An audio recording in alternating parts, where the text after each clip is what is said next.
All right, so what we're going to do here is going to take rotational kinematics to the next step, talk about torque, rotational dynamics, and static equilibrium. So let's go ahead. The first thing we're going to do is actually review all of our terms from the last lecture, rotational kinematics, and relate them back to one-dimensional motion just to get a little refresher. So when we're talking about these terms, a little bit later on, you guys are good to go. So these are 4 equations here that match up to the 4 constant acceleration for linear motion. Again, displacement here is going to be angular displacement. That's going to be denoted by theta. Initial velocity is going to be initial angular velocity, which is going to be omega. Final velocity is going to be equal to final velocity, or final angular velocity, which is omega f. And acceleration is going to be angular acceleration, which we got right there, which is angular acceleration. All right, so let's kind of review what the terms are and how they relate back to one-dimensional motion. All right, so if we go in here. So a quick question, just a review question. It says an object is rotating in a circle at a constant rate. Which best describes the accelerations of the object? So let's look at the 3. We got angular acceleration, we got tangential acceleration, we got centripetal acceleration. Okay, so if I remember a circle, angular acceleration is talking about speeding up the angular velocity. So angular speeds up or decreases angular velocity. Centripetal acceleration always points to the center, and tangential always points tangent to the circle. Okay, these 2 are linear. Tangential and centripetal and tangential. All right, so first off, we should just start with centripetal. So if you're moving the circle, you always have to have centripetal. That's what the centripetal acceleration is, what causes you to go in a circle. So I can cancel these out right away, right? Because it has to have centripetal acceleration. Now, if we look, it says an object is rotating at a constant rate. So that means this here, this here is going to be constant. So if that's constant, this has to be 0, right? So it gives us the answer is D, but we can also talk about why tangential is also 0. So if I look here, we always have centripetal. It's always pointing toward the center. You only have tangential if you have an alpha.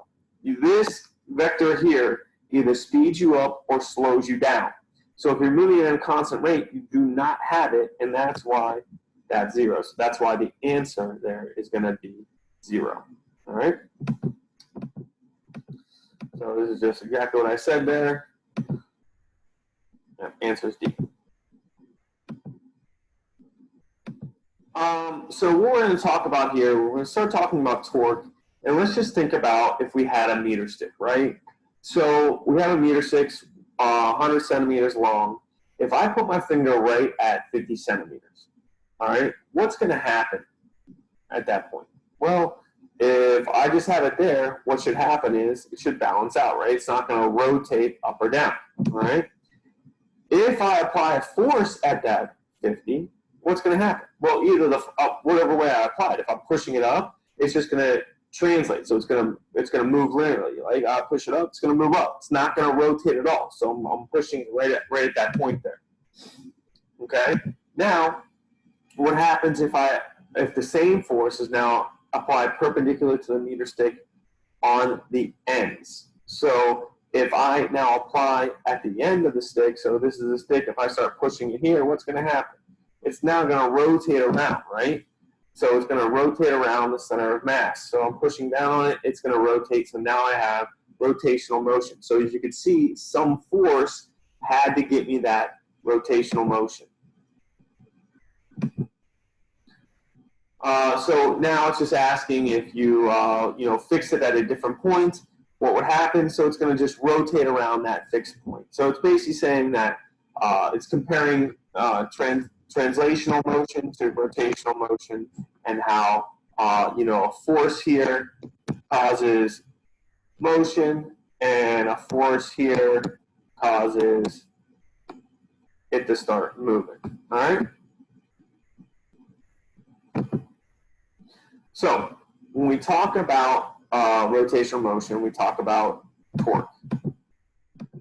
So what torque is, let me get all this up here so I can start talking. All right, so we're going to relate this back to, again, one-dimensional motion. This is going to relate to forces here, okay? So when we think about acceleration, linear acceleration, we go to this equation here, F equals ma. Well, to have an acceleration, you need a force.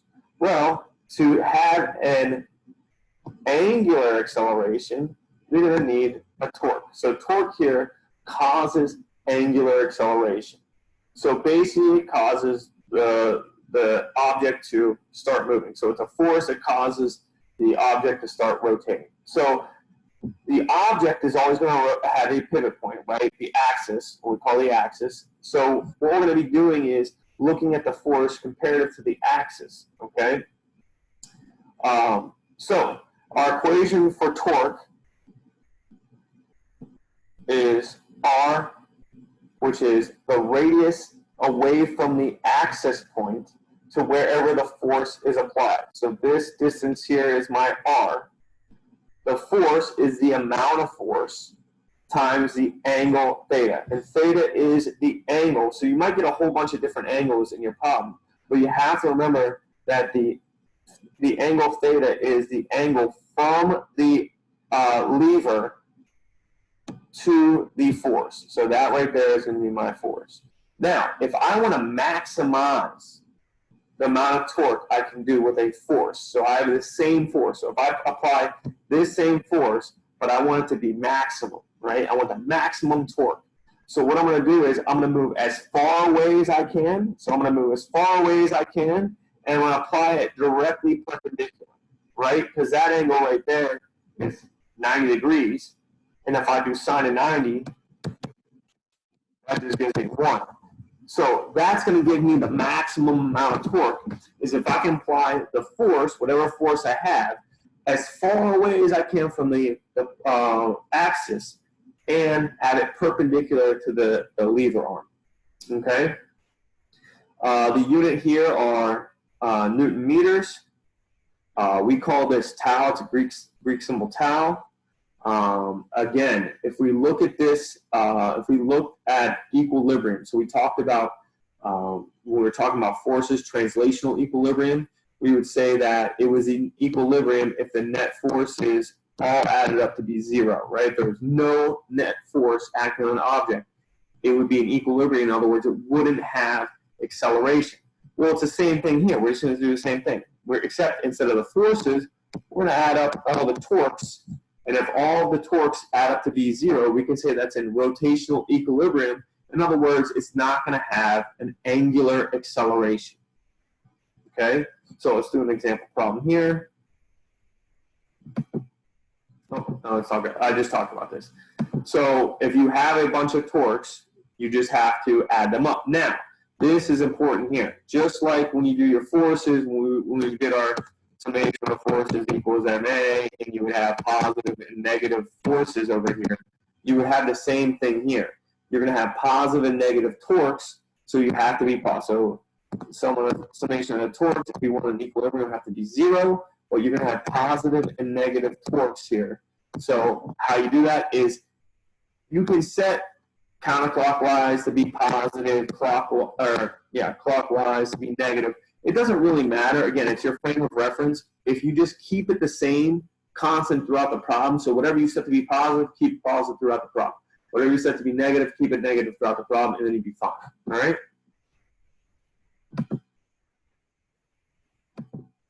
So let's do an example problem here. It says different forces are applied to a rod which can rotate about an axis at its end. How large would a force F have to be in order for the rod to rotate in rotational equilibrium? All right, so I got a rod here. I got 1, 2, 3. I got 4 different forces on it. So what I'm going to do is I need it to be in rotational equilibrium. So my summation of the torques must equal 0. Okay. Now, right away, I look at this one. is that force there even going to cause that to rotate? No, because it's parallel to the lever arm, right? So it's acting at basically 180 degrees. So if you take the sine of 180 degrees, right, this is the arm, and you got 180 degrees from here to here, right? 180 degrees. 180 degrees of the sine of 180 degrees is 0. So that doesn't have nothing to do with any. It's not going to cause any rotation. So if I set counterclockwise to be positive, I know that my force that's causing this, okay, is going to be positive, and these two are going to be negative, right? So this is going to be in the positive direction. These two are pushing in the negative direction. And if you notice, they're all perpendicular to the lever arm. So really, what I can do is I can just use this equation here, because sine of theta is just going to be 1. So I'll start with this one. I got RF is positive minus the force for the red one is 3, and it's at 1 meter. So 1 times 3. And this one is not, we're not going to use 2 meters here. We're going to use a total. So this is at 3 meters. So minus 3, 1, and that has to equal 0. Okay?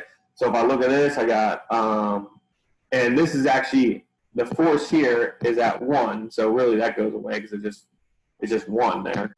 Hopefully that makes sense. So I got F F minus 3 minus 3 equals 0. So F has to equal 6 newtons for it to be in rotational equilibrium. Okay?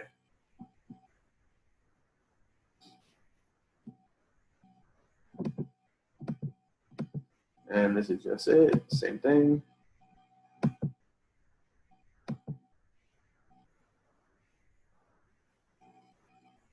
All right, so again, we got another practice problem here. It says torque on a compound wheel, two thin disc-shaped wheels of radii RA. So this interior radius is 30 centimeters, so 0.3 meters. And RB is 50 centimeters, so this R is 0.5 meters.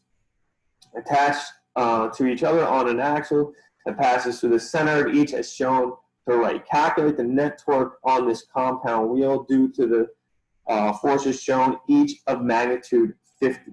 So there's a 50, the magnitude of 50 newtons on each here. So let's go ahead and sum up the torques. So I just want the net torque. So I want the net torque. So if I look here, let's do the one on A first, because it's pretty straightforward. I look, it's directly perpendicular to the disc. So that one I can just do, and it is going counterclockwise. So this is going to be positive. Yeah, it's gonna be positive. So I got R is what, 0.3 times 50. So it takes care of that torque. And then I look this way. This is going to be making it rotate. If I'm pulling this way on B, this is going to be pulling clockwise. So I'm going to subtract. Let's see here. So I got R, which is 0.5. So it's bigger. It's 0.5. The force is still 50, but now I have to include the sine, and I want the angle to the line here. The angle to the line here, which is going to be 60. I can solve that. So I got 0.3 times 50. Subtract 5 times 50 times the sine of 60. I should get negative 6.65. So the net torque is actually in the clockwise direction. Yep. There we go. Same answer.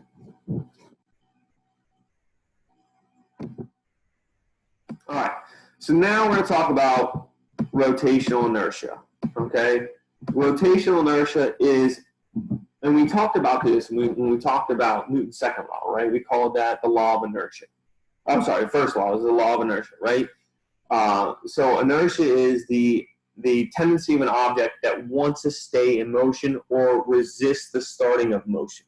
So rotational inertia is just the same thing except for rotational motion. It's the tendency of an object to resist, all right, the start of a motion or how hard it is to get an object to stop moving or slow down or decrease its angular velocity. All right. So what this does is it's kind of the exact same thing as mass for linear mechanics. All right. So basically what this boils down to is if you have a large rotational inertia, it's really hard to get you to start rotating. All right. Smaller rotational inertia, it's very easy to get you to rotate. And that should make sense. It relates right to mass. You think about mass. If you have a big mass, it's hard to get you to start to move. If you have a small mass, it's easier to get you to start moving. Rotational inertia is it's sometimes referred to the object's moment of inertia. Okay, so let's go ahead and talk about that. So what we have here is we'll start with this. This is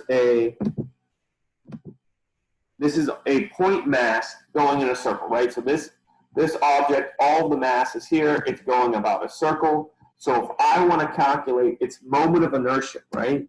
And moment of inertia.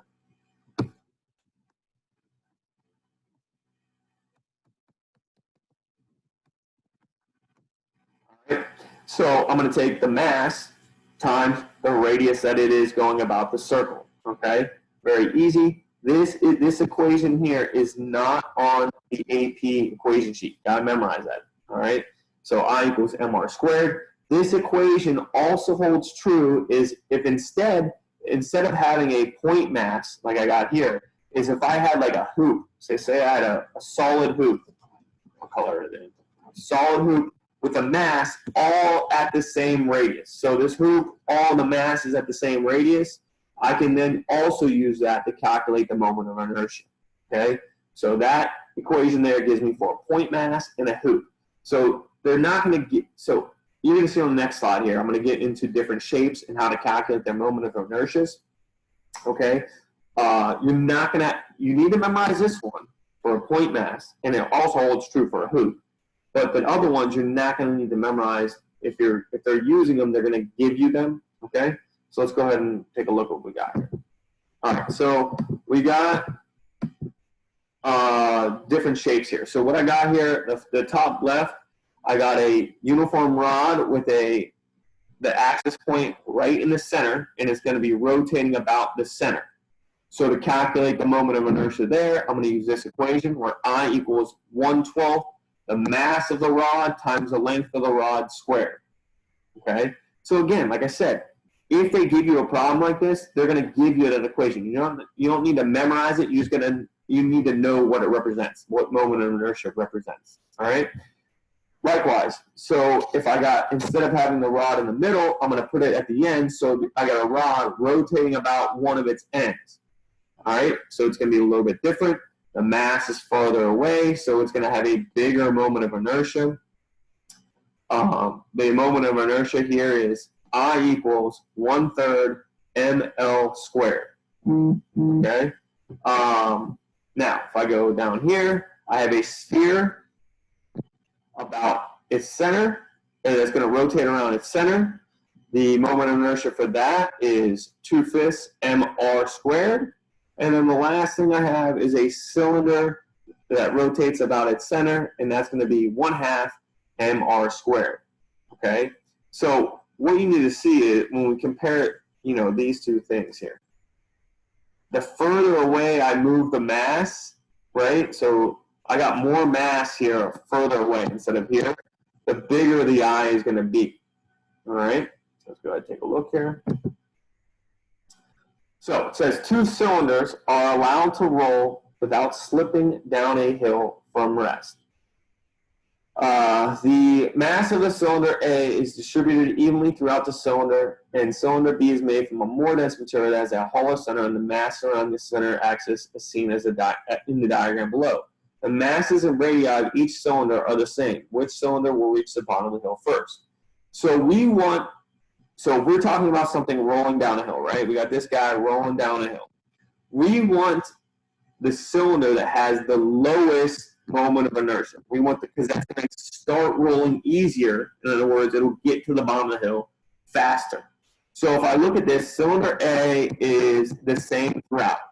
Cylinder B has its mass way spread out, further out from the radius. So remembering that if the mass is further away from the axis, the I is going to be increased. So if these have the same mass, but this mass is placed further away from the center, this is going to have a higher I. So it's going to be harder to start rolling. So in other words, cylinder A is going to have a lower I, moment of inertia, therefore being easier to start rolling. Therefore, cylinder A will get to the bottom of the hill first. Oh, there we go. All right, so now what we're going to do is we're going to compare angular version of Newton's second law. So from what we used in one-dimensional or Newton's laws chapter, we did this. Summation of the forces equal mass times acceleration. All right, we know that mass relates to moment of inertia. Our acceleration is angular acceleration. And what causes angular acceleration? Well, that's torque, right? So right there, I've just written our angular version of Newton's law. So if I do this, summation of the torques have to equal the moment of inertia times the angular acceleration, okay? It's just the same. Mass resists acceleration. Moment of inertia resists acceleration, or angular acceleration. Force, the net force causes acceleration. The net torque causes acceleration. Remember, if there was zero net force, the acceleration would be zero. If there's zero net torque, the angular acceleration is going to be zero. So what you're going to be doing here is you're basically going to be same thing. You're going to look at the picture here. You're going to see how many torques there are, add them up, and then figure out with the moment of inertia what the angular acceleration is. Remember, these are vectors, okay? Vectors. Just like we had positive and negative forces when we drew our picture, right? Free body diagrams, positive and negative, whatever way I was drawing them. The torques also have to be positive and negative, okay? So again, you can set it clockwise, counterclockwise, positive, negative, clockwise, but it's not going to be wrong if you switch it as long as you stay consistent. Whatever you set to be positive, keep as positive the entire time. All right, example problem here. The rod shown below has a rotational inertia of 2 kilograms meter squared. Sorry, what am I saying? Meter squared. So this right here gives me the moment of inertia. And the forces acting on it are shown. What is the magnitude of the angular acceleration of the rod? So I'm trying to find angular acceleration. Well, let's go ahead and start writing equations. Summation of the torques equals I alpha. So let's look at this. It gives me I. I'm looking for alpha. So basically, I have to solve for the summation of the torque. So let's add this up. Which one do I got going positive? I'll do counterclockwise to be positive. So this one is going to be positive. Both forces are perpendicular. So all I have to do is use RF for my torques. So remember, torque equals RF. So if I look here, this is a distance of 3. So I got radius 3 times a force of 1. This is going to be negative. So I got minus, what I got? 4 at a distance of 1 equals I, which is 2, and alpha there. All right. So let's go ahead and look at this. I got 3 minus 4. I got negative 1 equals 2 theta divided by 2 divided by 2. Alpha is 1/2 or negative 1/2. Whoops. Radians second squared. Now, I just picked a different frame of reference, so the answer there is going to be A, 0.5 radians per second. I just said counterclockwise to be positive, and clockwise to be negative. So they just do the opposite. So no big deal. Again, that's just due to your frame of reference. So hopefully you saw that you summate the torques, and you can use that just like our Newton's second law equation. So now we're going to talk about rotational kinetic energy, okay, and how it relates to translational kinetic energy. All right, so let's look here. So rotational kinetic energy, anything that is rotating has rotational kinetic energy. Anything whose center of mass is moving has translational kinetic energy. So it is possible to have both rotational kinetic energy and translational kinetic energy. Right, so in this example problem right here, in this example, not problem, but example, this disk is moving horizontally at some velocity v. It is also rotating at some angular velocity omega. So it not only has regular kinetic energy, it also has rotational kinetic energy. Rotational kinetic energy here is equal to I, which is just the same as mass. If you look at these match up to exactly what we've been talking about, omega squared, velocity squared, okay? So pretty straightforward here. The units here are joules. It's not a vector, so it can either be 0 or positive, not going to be negative. Energy is always positive or 0. Pretty straightforward, it's pretty easy stuff. That's your equation. If it asks you to calculate it, there you go. If it asks you to calculate this, there you go. You already know that one. Let's try a practice problem with this. So a constant torque is exerted on a cylinder that's initially at rest, all right, which can rotate about an axis through its center. Which curve best gives the rotational energy of the cylinder as a function of time? So we got kinetic energy as a function of time. This is the key here. Constant torque also means, so if I have a constant torque, that means I'm going to have a constant angular acceleration. So if I want to look at velocity, so if I'm trying to find velocity, I can use this, and I know it starts, what does it say, initially at rest. So my omega naught is 0. So if I look at this, just an equation, right? Well, this is 0, it goes away. So my velocity is equal to alpha time, right? Because if I look at my kinetic energy equation, my kinetic energy equation is 1/2 I omega squared, right? So now I know what this has to equal. The angular acceleration times the time, because it started at rest. So if I plug this in over here, let's see what I get. I get KE 1/2 I this quantity squared. So I'm just going to square it right away. Alpha squared T squared. If I look at that, kinetic energy, time is going to be squared. So that gives us that this should be a parabolic. So your answer there is going to be B. All right? Angular momentum. So, just like regular momentum, we can say angular momentum is going to be conserved if there's no net torque. So in other words, in linear momentum, we talked about conservation of momentum. We said that momentum is going to be conserved. There's no net forces.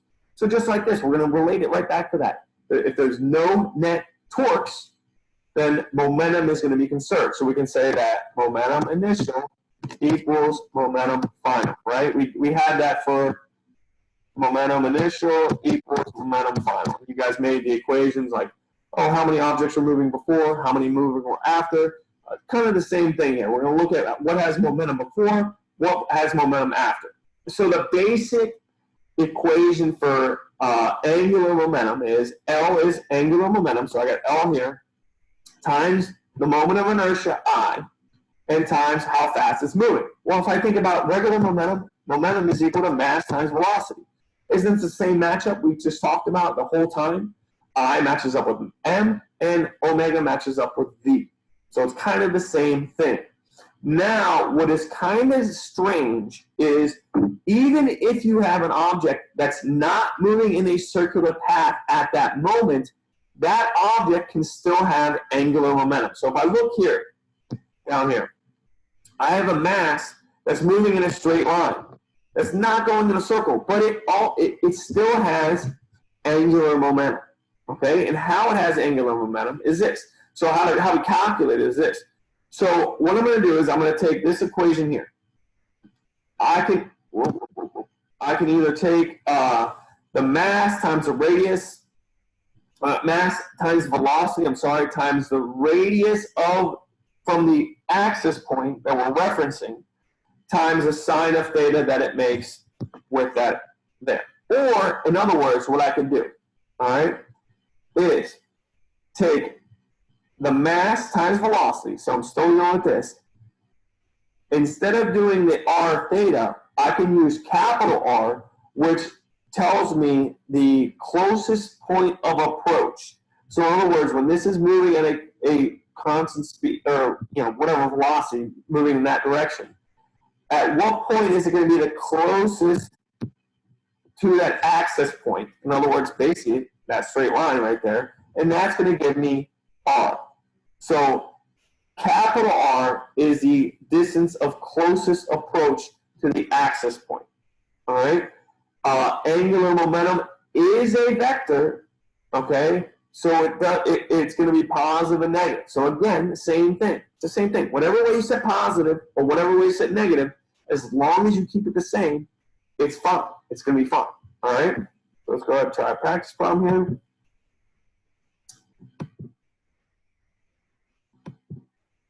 All right, so it says a clay sphere of mass m is headed towards a rod of mass 3m and length L with a speed v. The rod is free to rotate about an axis at its end. If the clay sticks to the end of the rod, what is the angular velocity of the rod after the clay sticks to the rod? Okay, so this is a good example here of how you don't have to memorize those moment of inertia equations, because it gives you the moment of inertia for a rod attached at an end, right? So the Ri is going to equal, Ri for the rod is going to equal 1/3 ml squared, so length of the rod squared. So what we're going to do is there's no outside torques acting on this. So what I'm going to do is I'm going to say initial angular momentum has to equal final angular momentum. So before the action, which the action is the clay sticking to the rod, all right, what I have to look at is what's moving initially. Well, the point mass is moving initially. So what I can say is the total initial is equal to whatever angular momentum this guy has initial. So I'm going to go mass of the ball, okay, times velocity that it's traveling. Now the length of closest approach is just the rod, right? The length of the rod, so I can just put it as L. That's the total initial angular momentum. Now let's look at it after. So now it sticks to the end, and the rod's going to rotate, right? So after, you're going to have a moment of inertia times that. The only thing we have to do here is this. This has to be the total moment of inertia for both the point mass and the rod. So if I'm going to rewrite it as mvl equals. Now, let's look at this. So let's get the point mass here. The point mass here is very easy. That we know is ml squared, because it's me right here, at the end of the length, plus the moment of inertia of the rod, which we know is 1/3, but the mass is 3m, so I go 3m L squared times that. Okay, good so far? All right, so let's simplify this. I got m, why isn't it writing? MVL, this cancels out to 1. Let's see here. So I got 1. So I get equals 2ml squared times omega. Mass cancels out. One of the L's cancel out. So I'm left with, I'll go up here, V equals 2L omega. And what am I trying to solve for? Angular velocity. So I divide over, I get angular velocity equals V over 2L. That's it. Answer is going to be A. Okay? So, see if we did that right. Yep, answer is A. All right, so that's going to be it for rotational dynamics. Hopefully that you can make the connection between one-dimensional motion, the forces, the mass, and how they all interrelate, and it should be relatively easy. All right, thanks for watching.